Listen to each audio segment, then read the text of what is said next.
እንደ ሀሳብ ፖድካስት ሰዓቱና ጊዜውን ጠብቆ ቦታውን ግን ሳይጠብቅ ከስቱዲዮ ወጣ ብለን ሰብሰብ ብለን ተዘጋጅተናል። ኢድ እንደመሆኑ መጠን መብላት አለ። ረቆይ ለእንደ ሀሳብ ፖድካስት ነው።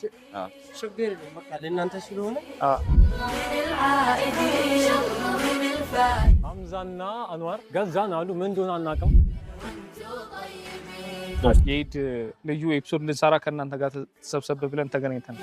العيد بسمة تزرع الفرح بقلوب تحتاج لمتها بعز وكرامة يا عيد جمعت الأهل بأجمل اسلوب فيك تصافي ورد አሁን ደግሞ የተወሰነ ቁጭ ብለን የኢድ የወጣቶች ወግ እናወጋለን ማለት ነው። እህቶቻችን እናቶቻችን ክብር ይገባቸዋል። እኔ ነው ማላገዝኩም። ለምንድን ነው አልቻልኩበትም። እንደዛ ነው። አንድ እግሩ ጎሎብናል በእሳት ወይ ሐምዛ በጣም ትልቁን ስራ ሲሰራ የነበረው በተለይ ይሄ ማብራት አካባቢ